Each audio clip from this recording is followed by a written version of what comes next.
तो दोस्तों आपका फिर से स्वागत है मेरे YouTube channel India invest pro में। तो आज हम बात करने वाले हैं एक सेक्टर विशेष के सारे शेयर्स में एक अच्छी खासी रैली तेजी देखने को मिली है। तो उसी से संबंधित एक न्यूज के बारे में आज हम बात करने वाले हैं। तो चलिए जान लेते हैं कि ये न्यूज आई कहां से है और न्यूज क्या है। तो ये न्यूज हमारे भारत सरकार की तरफ से आई है। हमारे भारत सरकार के फूड मिनिस्टर हैं प्रहलाद जोशी जी, उनकी तरफ से एक न्यूज आई है जिसके कारण आज उस सेक्टर के सारे शेयर्स में एक अच्छी खासी रैली यानी एक अच्छी खासी तेजी देखने को मिली है। जैसा कि आप जानते हैं कि सरकारें फ्यूचर को लेकर बहुत चिंतित रहती हैं और फ्यूचर के लिए अच्छे अच्छे प्लान बनाती हैं। तो ये न्यूज भी हमारी फ्यूचर ओरिएंटेड है। तो चलिए जान लेते हैं कि ये न्यूज किससे संबंधित है और न्यूज क्या है। तो ये खबर जो है मुख्य रूप से शुगर स्टॉक्स के लिए है, जिसमें एक ये खबर की वजह से आज शुगर के जितने भी स्टॉक शेयर मार्केट में लिस्टेड हैं उसमें एक अच्छी खासी तेजी देखने को मिली है। हमारे फूड मिनिस्टर प्रहलाद जोशी के अकॉर्डिंग ये खबर सामने देखने को मिली है कि सरकार जो है एथेनॉल के प्राइस को बढ़ाने के लिए और साथ ही साथ शुगर की जो एमएसपी है मिनिमम सेलिंग प्राइस है उस पर रिव्यू करने के लिए उसके उसका भी एक निर्धारित मूल्य रखने के लिए उस पर रिव्यू कर रही है सत्र 2024-25 के लिए। तो बस ये खबर आने के बाद इन सारे सेक्टरों में एक अच्छी खासी तेजी देखने को मिली है। जैसा कि आप जानते हैं कि आने वाले समय में जो गाड़ियां चलने वाली हैं वो मुख्य रूप से इलेक्ट्रिक होंगी। इलेक्ट्रिक के साथ साथ या तो प्रदूषण मुक्त ईंधन के द्वारा चलने वाली हैं। तो ऐसे मुख्य ईंधनों में इथेनॉल की एक मुख्य भूमिका रहती है और इथेनॉल से संबंधित ये खबर आने के बाद लोगों में एक उत्साह बढ़ा है, मार्केट में एक अच्छी खासी तेजी देखने को मिली है। तो चलिए ये भी देख लेते हैं कि इस खबर आ जाने के बाद शेयर मार्केट में लिस्टेड किन किन शेयर में अच्छी खासी तेजी अच्छी खासी रैली देखने को मिली है। जैसा कि आप देख पा रहे हैं कि Magadh sugar and energy limited इस कंपनी में लगभग 4.5% तक की तेजी देखने को मिली है। साथ ही साथ अगर देखेंगे केएम शुगर मिल्स में इसमें लगभग 5.5% व 5% की तेजी देखने को मिली है और अवध शुगर एंड एनर्जी को देखेंगे तो लगभग इसमें 4.25% तक की तेजी देखने को मिली है। इसी के साथ साथ अगर बजाज हिंदुस्तान शुगर को देखते हैं तो इसमें लगभग 6% की तेजी देखने को मिली है और साथ ही साथ अगर बलरामपुर चीनी मिल्स को देखेंगे तो इसमें लगभग 6.25% की तेजी देखने को मिली है।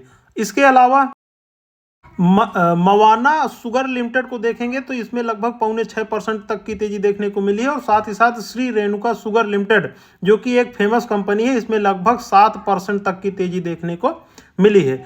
तो आप सोच रहे होंगे कि अब हमें आगे क्या करना चाहिए, व्हाट नेक्स्ट, आगे हमें क्या करना चाहिए, क्या प्लान करना चाहिए, क्या हमें ऐसे शुगर में इन्वेस्ट करना चाहिए या अगर हमारे पास शेयर हैं तो इन्हें बेच के निकल जाना चाहिए, प्रॉफिट बुक कर लेना चाहिए या नए शेयर ऐड करने चाहिए। तो चलिए हम आपको बताते हैं कुछ फंडामेंटली स्ट्रॉन्ग शेयर जो फ्यूचर में कम से कम समय में आपको एक अच्छा खासा रिटर्न दे सकते हैं। तो चलिए शुरुआत कर लेते हैं सबसे पहले बलरामपुर चीनी मिल्स को लेकर, जो कि ये कंपनी इंडिया की one of the largest sugar integrated company है।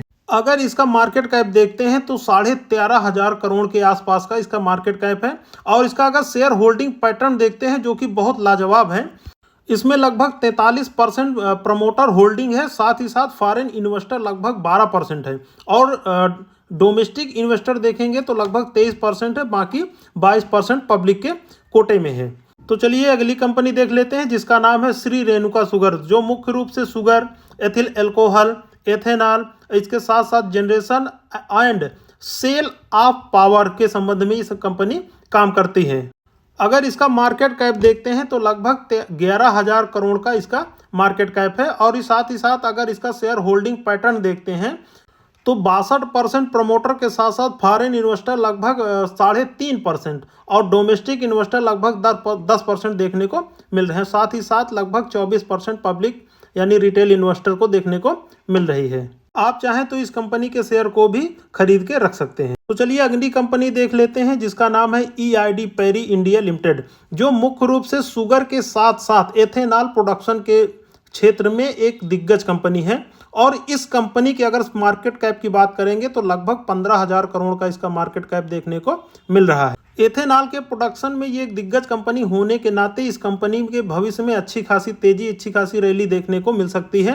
अगर इसका शेयर होल्डिंग पैटर्न देखते हैं तो इसमें प्रमोटर लगभग 42% और फॉरेन इन्वेस्टर 10% और डोमेस्टिक इन्वेस्टर लगभग 12.5% देखने को मिल रहे हैं। बाकी का 35% पब्लिक के हिस्से में देखने को मिल रहा है।